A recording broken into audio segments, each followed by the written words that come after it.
Hey there. Hey Robert, how you doing? I'm good. You? Yeah, this is my first time using Zoom on my own like a big boy. Growing up a little bit in this wonderful world of technology. Yep. My wife was helping me out and I had to go to her office to leave the room. So I was like, okay, I'll let Robert know I'm new at this because I know he's not. So if I need any help, he can square me away. Yeah, no problem. Let me change my scenario here just a bit. Okay. I'm gonna be in an interview here, so I'm gonna close my door. Okay. I don't think this is necessary. There, that's a little better for me. Okay. Well, good morning. Good morning. How are you guys doing over there at the SBDC? You know, there is a lot going on. Obviously, I'm getting a lot of requests from businesses who are concerned, some businesses that are struggling, some businesses that are even have already closed their doors, and we're just doing the best we can to support them. So Well, that's what we got going on. let me do an info for those that are going to be watching this. My name is Mark Molina. I'm the CEO of Molina Leadership and Business Development Solutions, and I am meeting with the executive director of Lane Business Development Center, Small Business Development Center from Lane, Yep. Robert Killen. And I wanted to meet with Robert today because he has vast experience in many areas of business, communication, community service, community leadership. But in these critical times that we're facing right now, locally and nationally, I wanted him to weigh in with how the SBDC can still help locally and what options, what potential programs are there. This storm will pass, right, Robert? Right. Every storm passes. Every Every storm storm passes. passes. We have to find reserves. I mean, some people will lose their business. That cannot be avoided. Some will persevere. Some may be able to resuscitate once this is passed. It may take some time, but I believe people will be able to resuscitate and come out of this. Some won't, unfortunately, but some will. So let's talk about, first of all, from SBDC perspective, what in this today, what is the best counsel you can give? Just today, people woke up, they're feeling discouraged. What would you like to say to them today?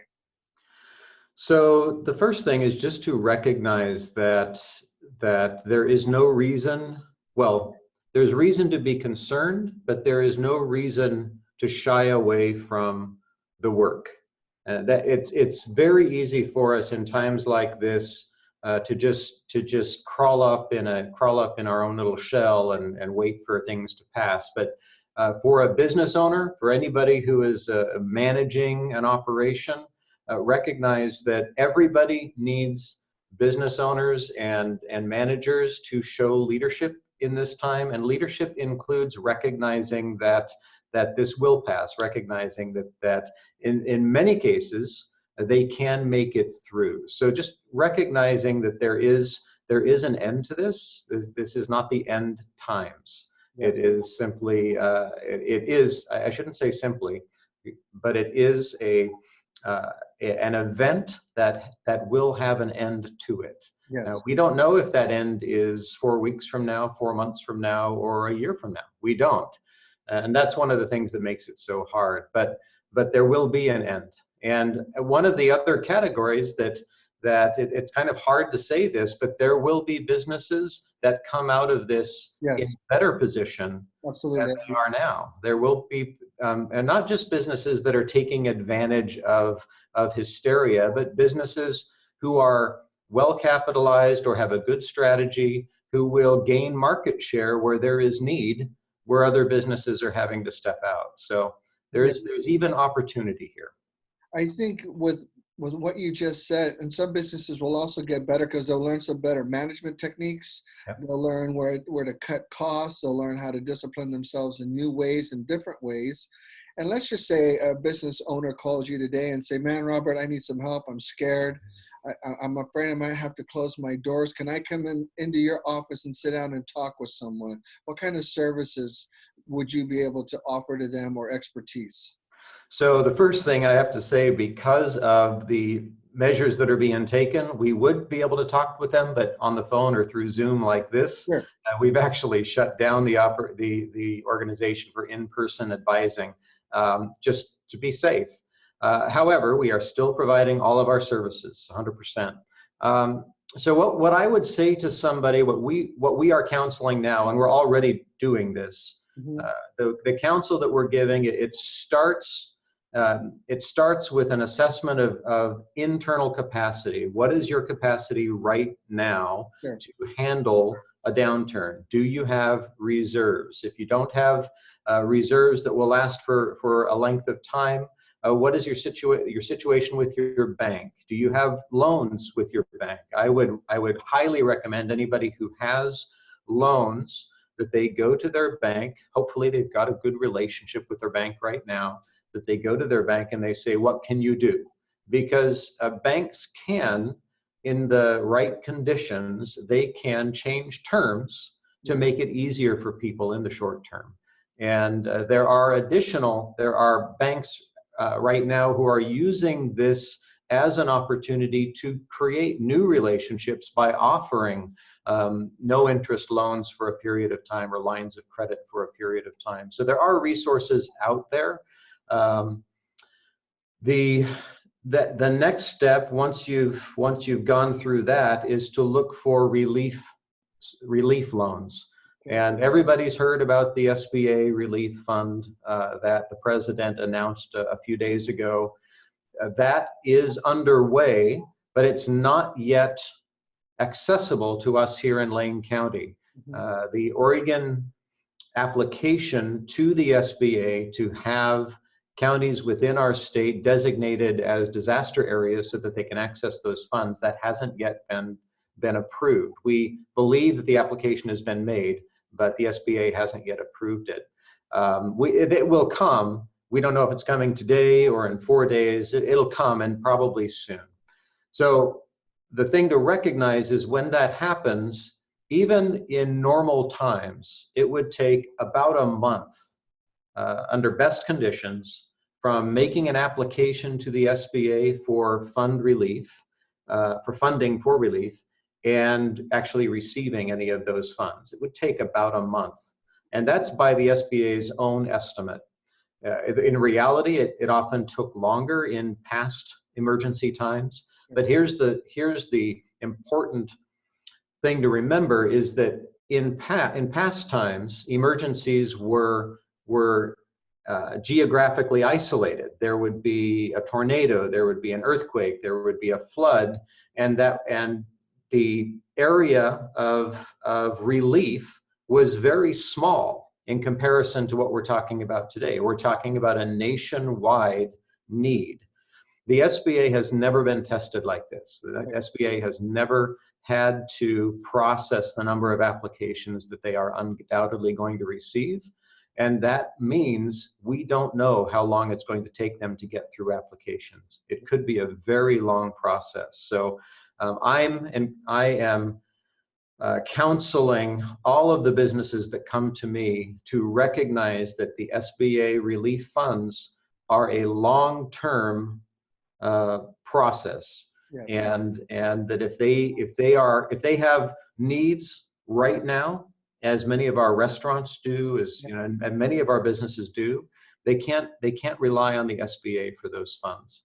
I am having a conversation with local agencies who may be able to provide some short-term, smaller local funds to businesses, but those have not been announced or approved yet. Who are some of these agencies, Robert?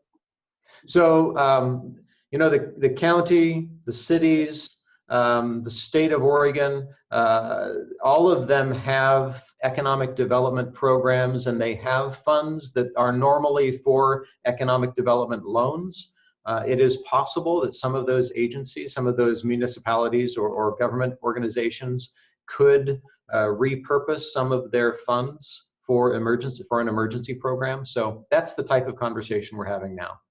And with our local municipalities declaring a state of emergency, as well as our state and the nation, now that changes access, a redesignation in some cases. Yes. So what that should do is give is give the internal agencies within our municipalities, within our governments, to rethink how they're using existing assets. But all of this is happening so fast. We have to recognize that government typically doesn't work quickly. Right. Decisions are made over a long period of time, but the disaster designation is creating greater rapidity of response. It's creating opportunity for government agencies who are all trying to help out to make decisions in a quicker manner. Very So, good. yeah. What we're talking about survival here a little bit. So one of the things my wife and I have done, we've reached out to our bank, as you said, wanted to find out what options are available to not have to necessarily expend all the cash flow. So Yep. we're able to skip payments on our vehicles up to 60 days, no fees. I reached out to like I had a medical bill from my surgery a couple of years ago. I reached out to the hospital. They said, no problem. You've had a good payment history. We'll just go ahead and reduce that payment now, extend the terms out, 0% interest, which was a benefit. I reached out to other areas. My school loan from LCC a couple of years ago, I'm just about done paying off. So I applied to the government for just a forbearance of 90 days. Waiting to hear back. So I think there's things that we can do as business owners that helps your own personal liquidity and will help maybe keep those doors open a little bit.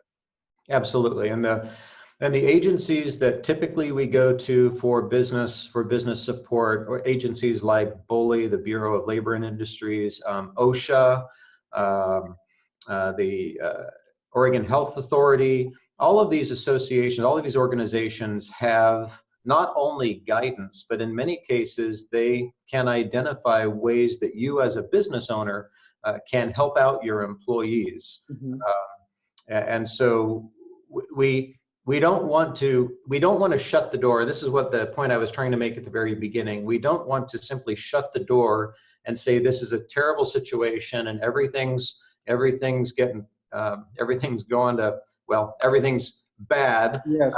We don't want to just close our ears to opportunity, because every organization recognizes that the scale of this is unknown. It is unprecedented, and everyone is trying to get ahead of it with resources and with solutions. So wherever you see a problem, hopefully you can find somebody that can help you find a solution for that problem, because every agency, as far as I've seen, every agency is making concerted efforts to be helpful, which is not something we're used to. We're used to looking, especially at the big agencies, as being they're just guards of rules. We don't actually see them as helping. Now, that's not a fair comparison, assessment, but that's how we think of it often. Right. And in these times, we need to recognize that they are actually trying to help us out. Right. Yeah. I just started my business here in January, and here we come to this crazy storm. I had to remind myself yesterday I was feeling fairly overwhelmed, and I went a long walk along the river. The sun was shining, and I had to sit down. I had to settle myself. I sat down by the river, and I reminded myself, this is a moment in time. This storm will pass. Don't panic. Right? Keep mental focus. Keep your emotional control. Remember, what are the things you can do? Now, not the limitations of what you can't do, but what can you do right now to keep hope activated within yourself? And I think that's the biggest the thing for businesses right now is, what can we do? What are our options for survival? So I'll answer that, and I'll go one more. I'm gonna raise you here. Very good. Because I believe that not only, so that's the first thing that you're going through is perfect. Just recognizing that you don't have to be depressed about this. This shouldn't keep you down. Once you get past that, then recognize that there is always opportunity to improve and to learn. Yes. As an example, here at the SBDC, our processes have been pretty much the same since the SBDC was formed 40 years ago. People come in here, they shake hands with somebody, and they sit down and they advise face to face, and all of that is great. That's been the process for 40 years. When I came on board just last May, one of the first things that I wanted to do was improve our ability to advise businesses throughout Lane County, which is my region, throughout Lane County, remotely, because it can be hard to access somebody in Oak Ridge or Florence from an office in downtown Eugene. Well, I've been working on that. Well, and now it's actually required. Now our processes have to change because this situation has created a new environment. So for me, this is an opportunity for us to build out, optimize our delivery of services remotely, online through Zoom like this. And in every business, if your doors remain open, there is an opportunity to optimize something about your business. The cafe around the corner from me, they are, they're only doing takeout now, but they're creating a new mechanism. They're improving their ability to take orders online, and they understand better how they can provide services with fewer employees. I mean, all of these things are learning opportunities. And as you said earlier, businesses can come out of this stronger for what they learned. And every business could see it that way. Now, what will be the mechanism at once the federal government finalizes revenue availability?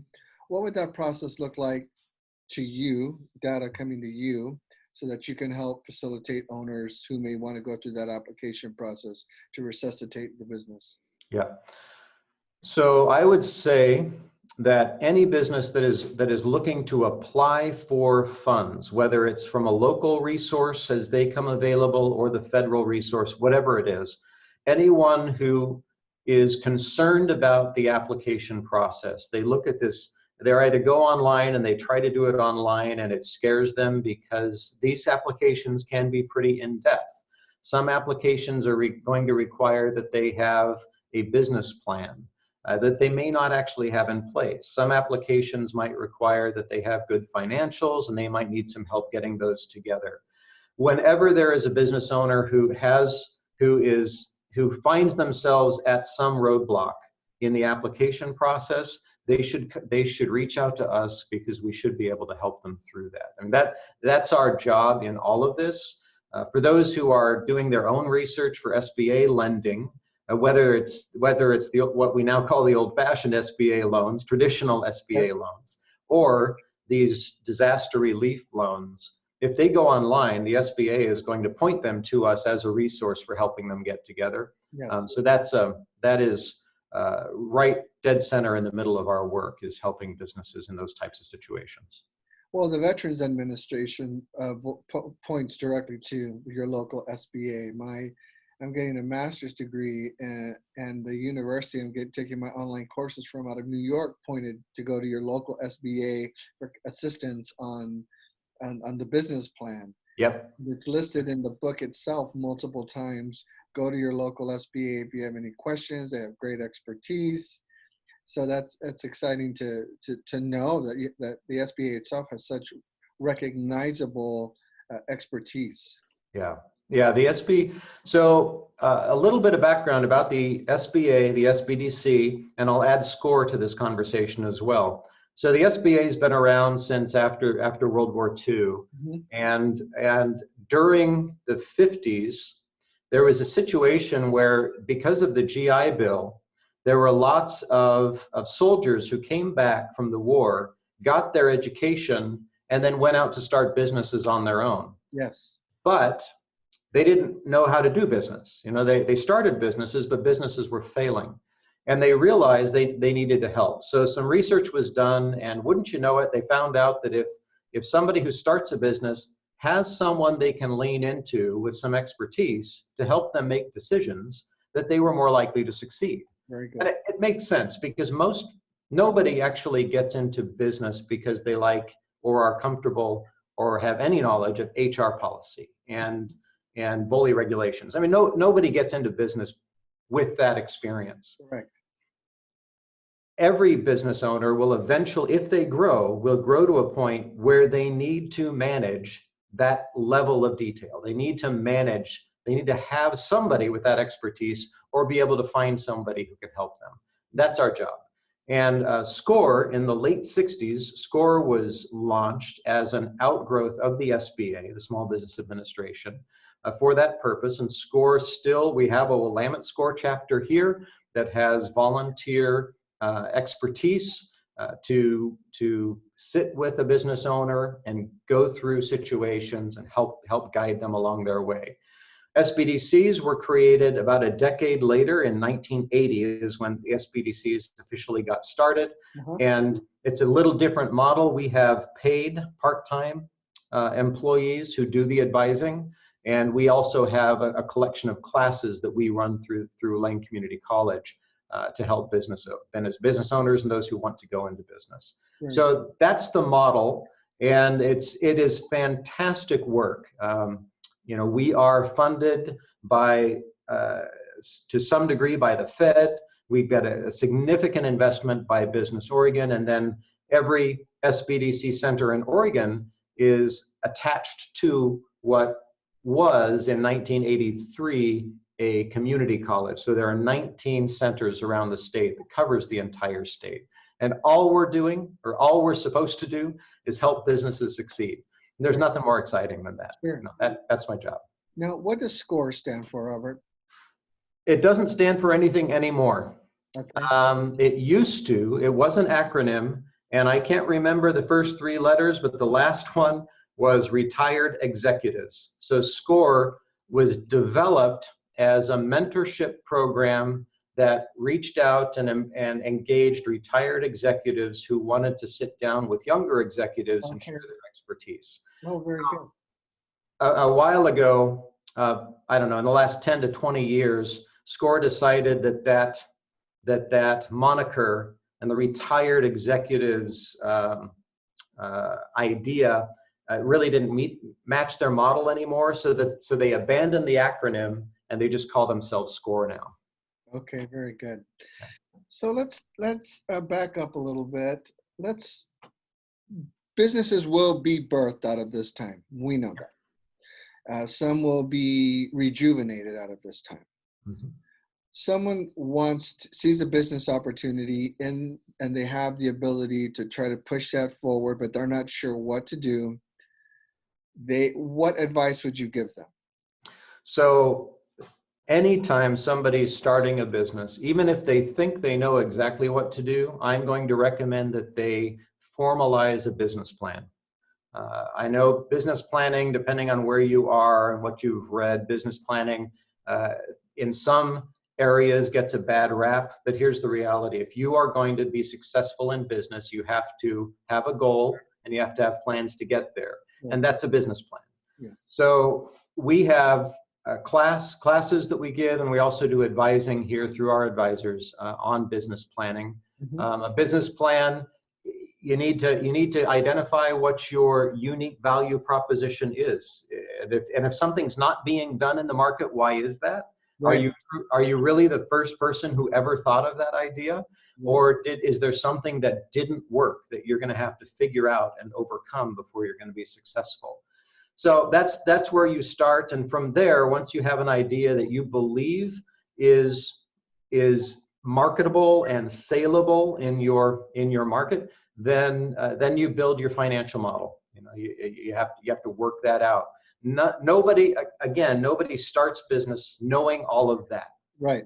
You have to put it down, and having somebody that you can work through that with is really valuable. So that's where I would start, is business planning. So you start a business, a person wants to start a business like I did on a shoestring budget. I don't even have my, Facebook, we're doing ourselves. I got my business cards off of vistaprint.com. These and they're legitimate resources. Yep. I don't have the money to invest in proper graphics, all of these things. So I'm starting with where I'm at with what I have, and I'm beginning right now. Yeah. Now, In my master's degree that I'm taking right now, I'm going through this process of learning to write a business plan, apply for a loan, all of these things, and it is overwhelming. Yeah. The book is very absorbable, but it is also very overwhelming. What would you say to a young or just an entrepreneur, a new entrepreneur, or new to the entrepreneurial process that he listens to what you just said and thinks, I got to write a business plan and now I got to figure out my financial model. Like, what does that mean? Yeah. How am I supposed So to do that? yeah, well, the first thing I would say is don't think you have to do it alone. There are organizations like ours out there that can help you through the process. But more importantly, recognize that if you don't have a plan, if you don't go through that process, all you're doing is sort of spinning wheels and hoping that you're generating something that will last, or something that is spinning off profits. And you can do that for a while as a sole prop, but as soon as you add complications, as soon as you want to hire somebody, as soon as you want to buy a piece of equipment, you're going to have to model that and make certain that recognize that every dollar that you spend in business is an investment. And Yes. how do you measure whether that investment, say in that piece of equipment, the printer you buy, the decorations for the conference room, or the signage on your window, how do you know that that investment is actually going to result Mhm. in greater revenue? Because if it doesn't, can't do it. I mean, you should not, and you can't do any of that without planning and modeling. And it sounds daunting. So historically, a business plan, well, since the 70s, when business plans really became a thing, and it was expected that every business would have a plan, for 2, 3 decades, the shape of that plan was this giant, monstrous book. It was 50 to 250 pages long with all sorts of reports. And Yeah. that's because in the early days, business plans were modeled the idea was that you take a look at a business that is in the billions, these super successful organizations, they have plans. So let's build a business plan that's shaped like that because they're successful, so we should be successful too. That was a mistake. The vast majority of businesses that are just getting off the ground, that have no employees or just have a few employees, and they're just getting underway, they don't need a 25-page, 50-page plan. They Right. need a 7-page plan. They need to identify what their market is, figure out how they're going to get there, have some basic financial modeling. It's not a daunting process. History makes us think that it's Right. daunting. It's not. So a reasonable expectation then for a brand new business owner would be a business plan over couple of months, a couple of weeks. What are we talking about? So in our class, we actually have a class that runs in 5 sessions over 10 weeks.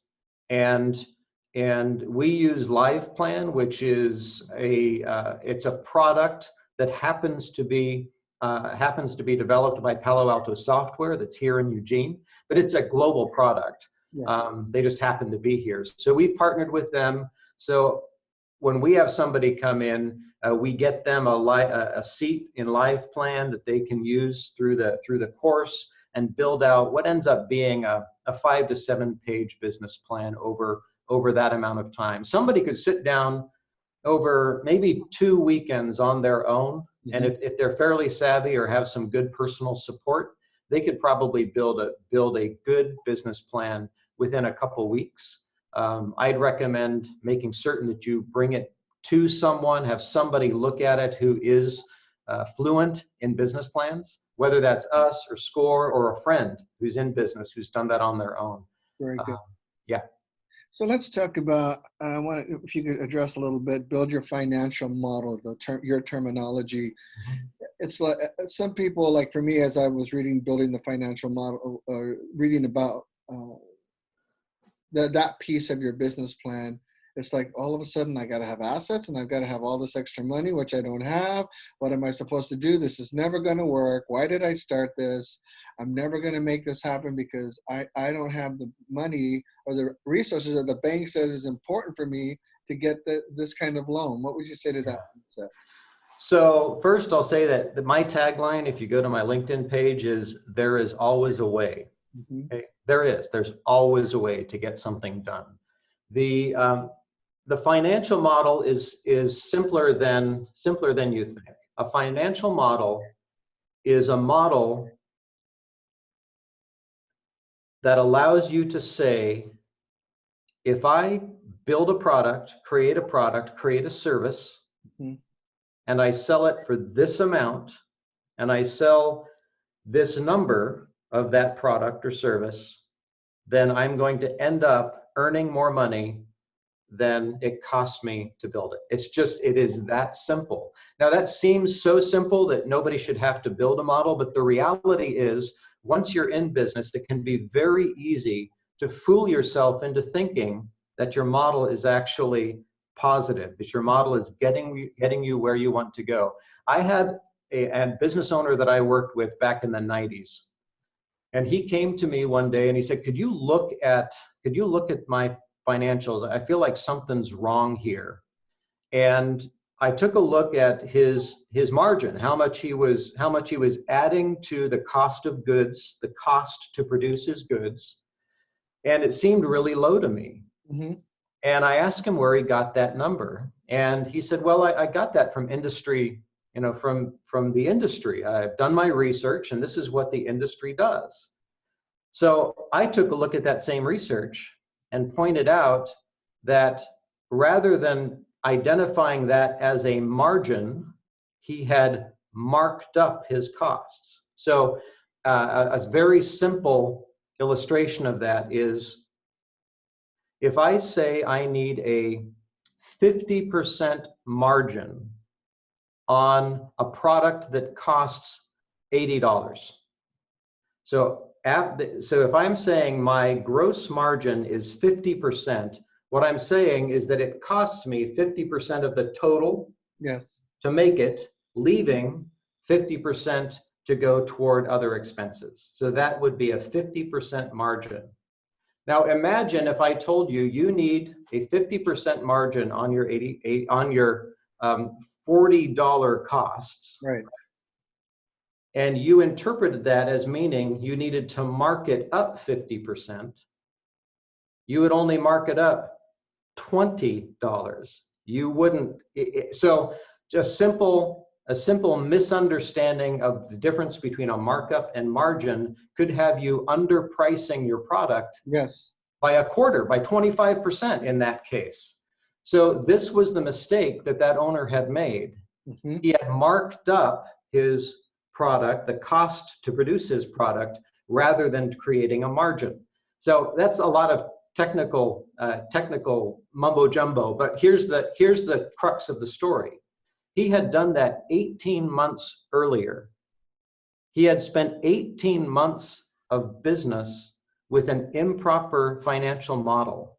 Yes. And was barely scraping by when he thought he should be, that should have resulted in greater profits. Yes. And this was a business that had been around for 20 plus years, mm-hmm. But he made a fundamental error in his financial model, and it cost him 18 months of profit. So, and this is somebody who'd been in business a long time. So imagine if you're going into business to start, understanding the financial model, just the basics. This is how much I have to sell this product at this cost in order to make money. It's just that simple. So I know it sounds complicated, but the reality is we're just getting the basics to work. Because as a startup founder, it is very easy to fool yourself into thinking that you are profitable, that you're running a profitable business. It's easy to hide unless you understand your numbers really well and your reports actually show you what's going on. So if someone wants to start a business in this downturn, They think they got a really good idea. So they register a name with the state attorney general's office. Yep. They go open a bank account, and they use their personal check account to buy phone, laptop, whatever. Yep. Should they do that, or should they take that personal money, deposit into their new business checking account, and then use the money from the checking account to buy that equipment? So it won't matter too much. It's a little cleaner to deposit the money in a single lump sum. It's easier to do that, and then in your financial reports, that deposit will be listed as an owner's equity injection. So it sits on your balance sheet as owner's equity. If you go out and buy stuff and then give it to the business, then you still end up with that owner's equity injection, but it ends up showing a little bit differently. It's showing as initial expenses, which are listed as assets on your financial report. So you can do it either way, but it is a little bit cleaner to make a lump sum deposit into the business account and work that way. Very good. Let's talk about, you mentioned veterans earlier coming back from World War II. Yep. And I'm a veteran, and I want to apply for my small business loan via the Veterans Administration. And the first people that the VA recommend is SBA. SBA. Yep. Yeah. What would you say to veterans that are interested in starting some small businesses right now? So the SBA, let's talk about how the SBA works a little bit. So the typical SBA loan, and this is different than the relief loans we were talking about earlier. The traditional SBA loans are called either the 504 or the 7A. Usually the 7A loan is what a small business owner is looking for. 7A loans do not actually use SBA funds directly. Mm-hmm. The SBA is in an arrangement with a bank. So the bank makes the loan. And what happens is sometimes for a small business or a veteran, there's the business plan, it's too new, the bank can't get behind it on their own. Mm-hmm. And so they go to the SBA and say, we've got this situation. Would you be willing to guarantee this loan if we make it? That's what SBA loans actually are guarantees by the SBA of a certain amount of each loan based on what the loan looks like. Mm-hmm. The SBA has a specific loan profile for veterans. Okay. And it requires for the SBA to participate in that, it requires that those loans have some specific characteristics that make them even better for veterans than for others. Caps on interest rates and a reduction or elimination of fees to get the loan started. So there are some specific benefits that you get as a veteran if you're applying for an SBA-backed veterans loan. I wish I could say that there was this big pot of money that they're just giving to veterans, but that's just not how it works. It's still an SBA product. And it still must have a viable business plan either way. Still, yeah, absolutely. It begins and ends with the quality of your business plan, yes? Your quality of your business plan. If you're brand new, your personal credit is going to be looked at.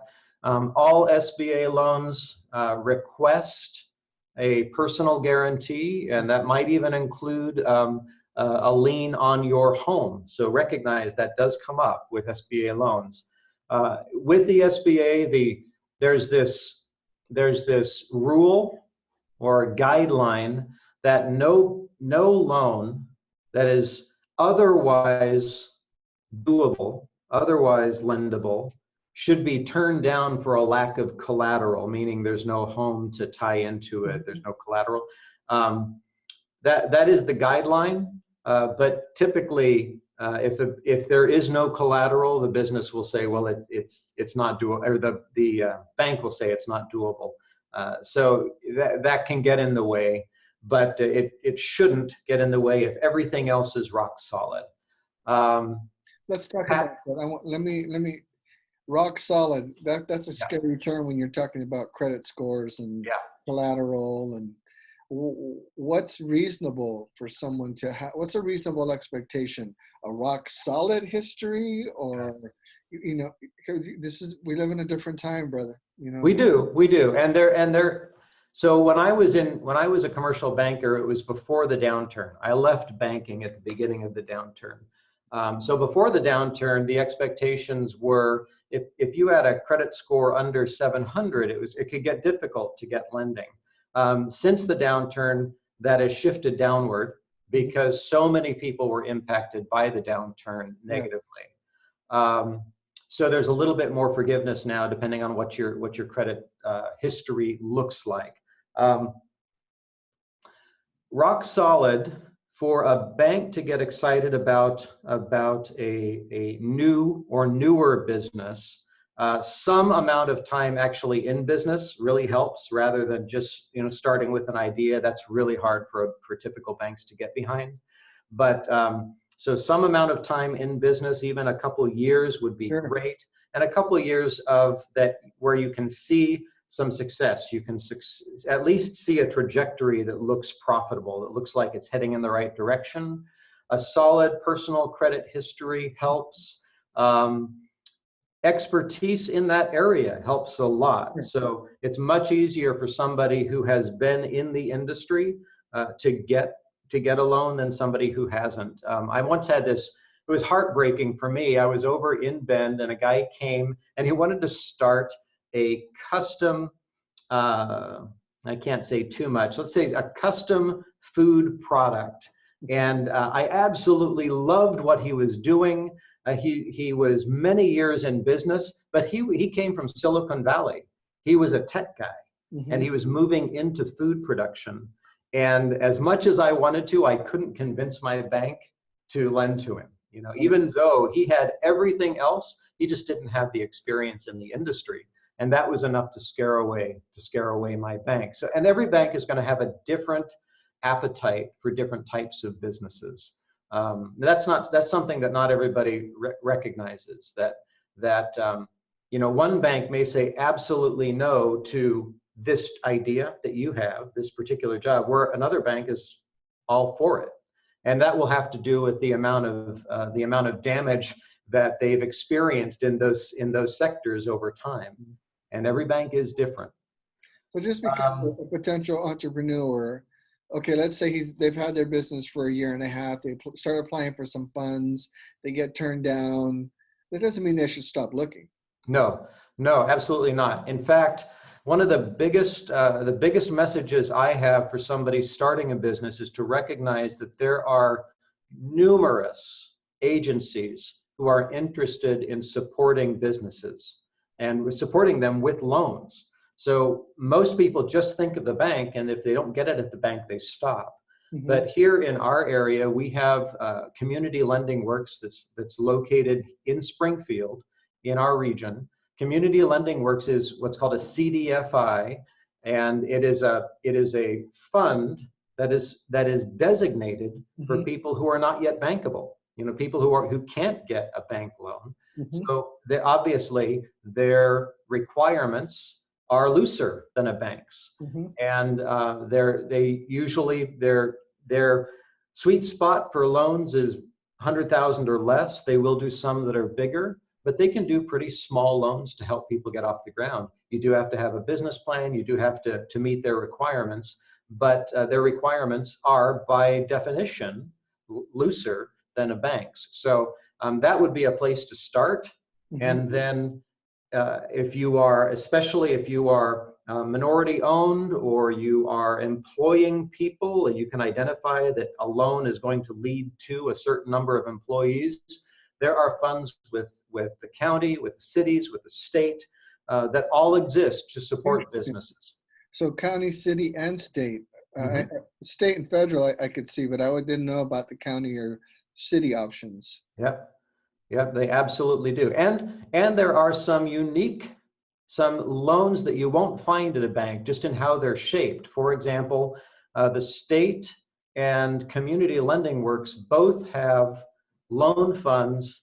One of them is an equity fund, so they will lend you money, and if you, how does it work? One of them works that they lend you money as an owner, and the expectation is that after you've grown a certain amount over the first 3 years, that you will get paid back a significant amount. It's like double the loan, so it's big, but it's not as expensive as private equity funding, Sure. which would be a 5 times or 10 times expectation. And if you don't meet that growth and can't pay out, then it gets converted into a loan that gets paid off over time. The other one goes the other way.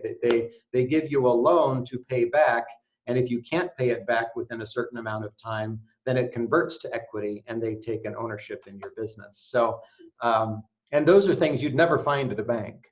So there are some innovative and unique loans available through these other agencies that you'll never find at a bank.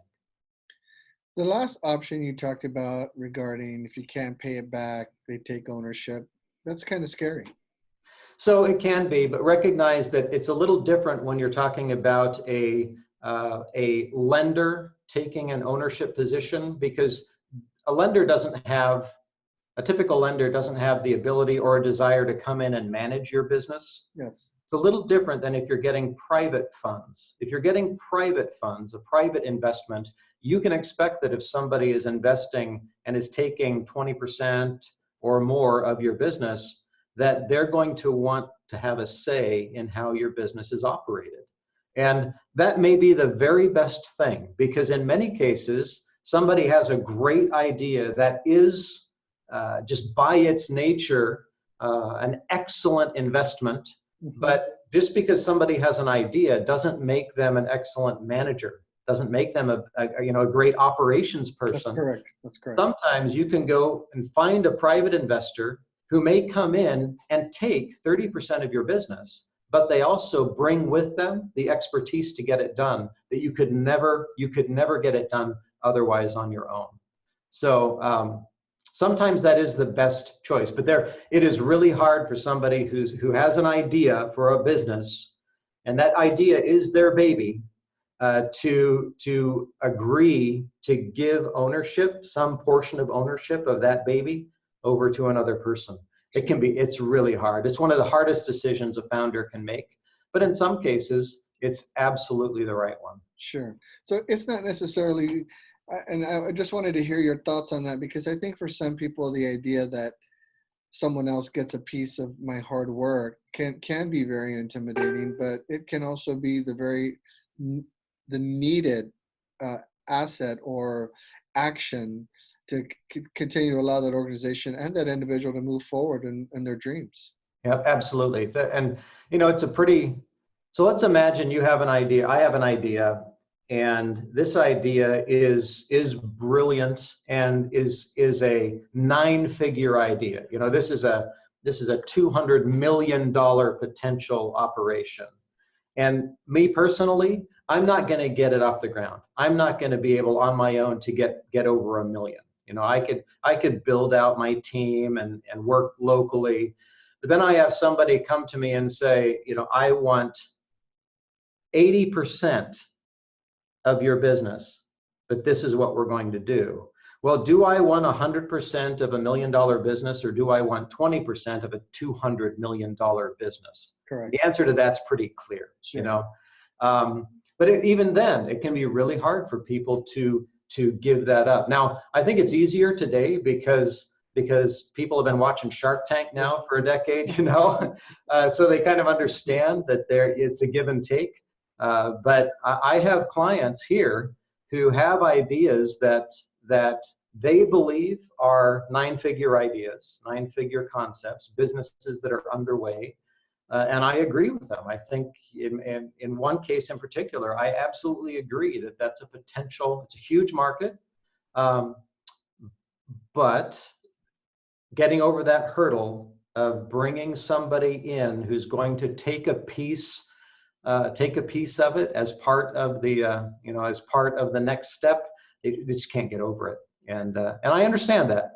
And I think ultimately, if you go into business, if someone goes into business and they need to borrow money for any reason, any funding source, we have to accept that there's a cost to that. It can be Yeah. more significant than we think. But when we're asking someone to believe in us and to lend us resources, we have to be prepared for the potential reality that they may come calling. Yeah, yeah, absolutely.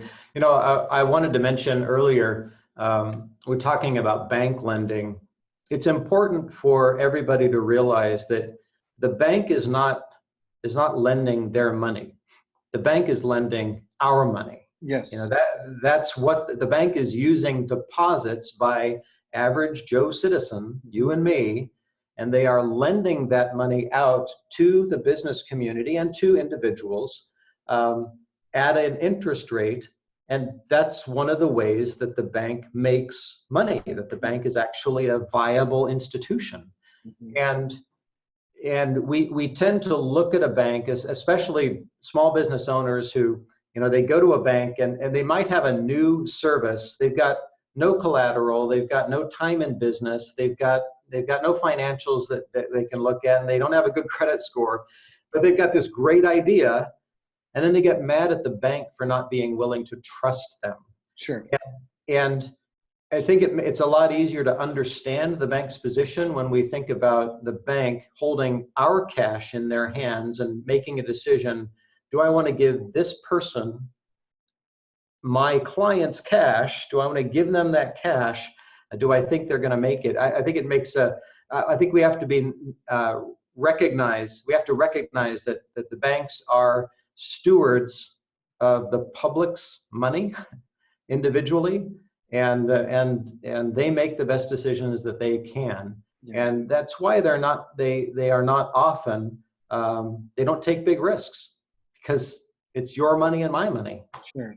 Well, thank you for making that distinction of how that process works. So I contact you, say, Robert, we got this great business idea. Me and one of my brothers and my best friend, and we grew up together, and we've been best of friends for 25, 30, 45 years. And I trust my brother. He's my brother. Mm-hmm. So we're all going to start this business together, and we believe in each other, so we're not concerned about things not working out. What would you say to someone who wants to start a business and partnership simultaneously? That's a really tough one, because there are positives and negatives to that. Family businesses, especially for founders, for those who have come up with an idea together as a family and they start that business, can be very successful. They can be. The risk, obviously, is that if it's not successful, you've created this dynamic that's not just a business. It's no longer just a business dynamic. It is a family dynamic. Yes. If you've ever had to evict a relative, you know, it really changes things, and not for the better. So I'm not in a position, and I would not counsel any of my advisors here to say yes or no to that, but simply to make sure and everybody's aware of the risks of going into business with somebody that you love outside of business. What about legal documents for partnership and initial formation of any endeavor? Well, so the legal documentation, that's something that we can actually help with an understanding of it. Once you're actually writing the legal, if you have anything that is not just boilerplate, you're not just filling your name in a form, which you can do with an LLC application. Once you have anything that's more complicated with that, we highly recommend you get legal advice, which we can't provide. Right. You have to go to somebody to get advice on that. If you have time, there's a great resource through the University of Oregon, the Business Law Clinic. They will take startup documentation projects and do it for free as a part of their program. but they are often out, 6 months or so. So it's something you want to get started on very early in the process if you want to use them. So from what you know, from what you've seen in your life experiences, and you've done so many things at so many different levels, would you suggest or recommend to those wanting to engage in business partnership to do it without seeking initial legal supporting documents? No, no, absolutely not. You have to. I mean, anytime you have people going into business together, unless you are married, if you're husband and wife, you have the rules are a little bit different. But if you're going into business with anybody else, the structure of the business it defines who has what responsibility. Who has financial responsibility for the business. So, there are 4 or 5 different types of LLCs. And that's a very common structure to enter into, limited liability corporations, because you can set them up as a partnership. But in every case, the individuals have to sit down and figure out what their piece of the business is, what their relationship is. Do you have a managing partner who's in charge of operations?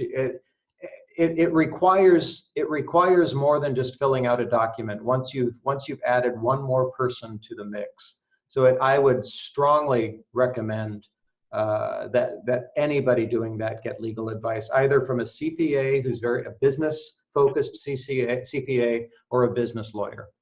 Oh, very good. Yeah, I've seen a lot of those partnerships, and they struggle in the realm of expectation, communication, and then the power aspect of it. Yeah. Yeah. And I've worked for enough family-owned businesses, it can become very clouded. Yeah. Well, and that's even the next step in, even once you have the organizational documents in place. The organizational document should pretty clearly identify who has what responsibilities, but even though that's the case, once people are in and actually doing the work, that can get clouded. You see this in nonprofits a lot when you have very, very invested board members who want to engage with staff in a nonprofit. Yes. And that shouldn't ever be the case. Yes. The board members, the board itself, they direct the executive director or CEO of the organization, and it's the CEO's responsibility then to manage operations, including staff. Once the board member steps down and starts talking to staff, you've got problems. You've got problems with communication and expectations. So we see that all the time in nonprofits. The same thing happens in business. Once you actually get up and running, it's very easy for people to step on toes, even if they're well-defined areas of responsibility. So that becomes a function of organizational culture, operational procedures. All of that stuff can be spelled out, and the clearer you are with that, the easier it is to maintain control. Yeah, very good. All right, so I'm a new business owner. I contact you, Robert. Thanks. I went through your class, got my business plan. I'm ready to go. Do I really need to join the Chamber of Commerce? Do I really need to do what the Chamber does? Okay, so you know that I love chambers of commerce. I worked in the chamber for a long time, and so I would say that every business has its own need. There are some businesses that don't necessarily need to connect with additional businesses in an area. Businesses that maybe they're building a product, they're selling entirely online, and the bulk of their clients are all in Mississippi. Okay. What do they have a need here locally? So they might not see the need for the networking that chambers of commerce provide. That connection might not seem important to them. So I can completely understand if a business says it's not for me. And it's not going to be for everyone. Right. I'm going to give a caveat to that here in a second. But for a business that is doing business locally, building out a network of like-minded or like-positioned businesses, recognizing that, you know, if you're starting in health, in a health profession of some, maybe an alternative medicine clinic, or maybe you think videos are coming back, so you start the next, you know, Blockbuster 2, whatever it is. If you're working in a community, then building out connections with other business owners who can help support you and provide not only support, but provide emotional support as you're going through your business life is really valuable. Absolutely. And if you take advantage of that, if you actually go and you build relationships, the chamber can be extremely valuable. Yes. So I strongly recommend it to most businesses, because most businesses are not only located here, but they actually work here in a community. And I find the chambers are the best place to find like businesses. Now here's that caveat I said.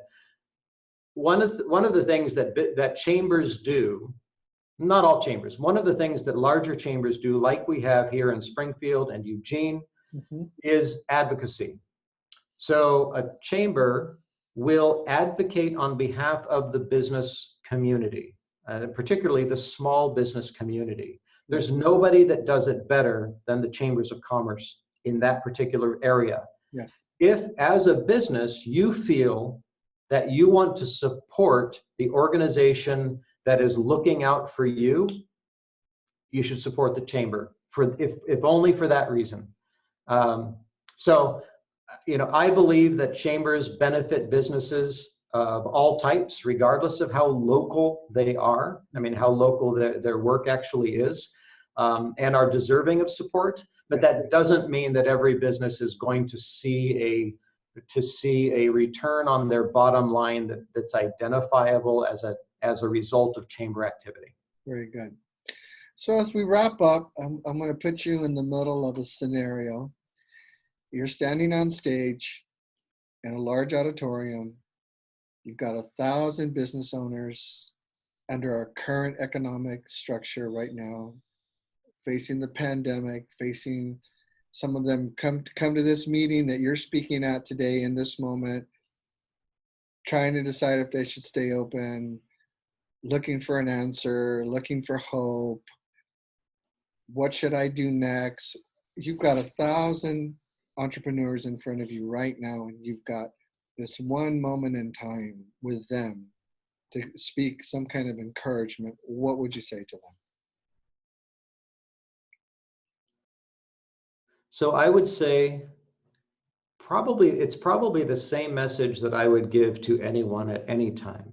And it's this, that as humans, we have a tendency to embrace ambiguity. We have a tendency to embrace not really knowing all the facts, because once we gain clarity about something, we can be held accountable to it. Yes. You know, until we're accountable to it, then, or until it's clear, we can ignore it. You know, is it my job to take out the garbage? You know, if I don't know it's my job to take out the garbage, I can wait till one of my kids does it. You know, it's just that simple. As humans, that's natural. As a business owner, and especially in times like this, it is incredibly important to embrace what is real. That means understanding what the financial implications of this scenario mean to you. You have to spend time thinking about that and getting very clear about your cash flow. I saw a recommendation by a fellow professional here in town just a couple days ago. He recommended doing cash flow analysis every week. So sitting down on Monday and saying, okay, this is what happened last week. What do I expect to happen by the end of the week? Am I going to be able to make payroll? Am I going to be able to pay that bill? And doing that every week. So getting very clear and embracing what is real in your business. Mm-hmm. Some people don't like to do that because it forces them to acknowledge that some things are not happening well. Hmm. but at the same time, recognizing, as I mentioned in my tagline, there's always a way. There is always a way forward. If you don't acknowledge what is real and approach it with a solution mindset, approach it with a positive mindset, then you will inevitably, in a time like this, you will move blithely forward, kind of ignoring what's going on, and then what's going on will make the decision for you. You will end up having to make decisions that you didn't actively participate in. So in times like these, acknowledge what is real. So embrace clarity Yes. and approach that with a positive, solution-oriented mindset. That's the best way to get through. Very good. I wanted to put you on the spot on purpose. Okay. Because I know that you're a gifted communicator, but I also know that you're a sincere man. And so I saw how emotional you got thinking about your words. And we need to acknowledge, as you said, where we're all at. And if anyone's seeing it from a more grander collective scale, it's people like you leading the organizations that you're leading and the stories that you're already hearing and trying to help people navigate that. And so I wanted to put you in that space and in that place where you could speak hope. And so you did that. I really appreciate it. Oh, thank you. Thank you. That's why I'm here. That's why I love this work, is that I get to every day help businesses, end their day better than they began it. And if I can continue to do that, even in times like this, I'll feel that this work is definitely worth my time. Well, very good. So I want to thank you, Robert. Again, this is Robert Killen. He's the Executive Director of a Small Business Development Center for Lane Community College. If you have any questions, if you have any concerns, you need any support or expertise, please call the SBDC. Reach out to Robert. What's the phone number there, Robert? The phone number is 541-463-6200. And if I can also point you to our website, I have our website is lanesbdc.com, and you'll see links to a coronavirus response page with lots of business resources there as well. Very good. So they can find you via the phone or the internet. They just can't come in and shake your hand right now. Not right now. Not right now. They won't be able to get in the building. Very good. Well, thank you for your time. Thank you for all of your counsel and advice today. And I look forward to connecting with you again in the future. Thank you, Mark. I appreciate it. Have a good day, sir. Thank you. Bye.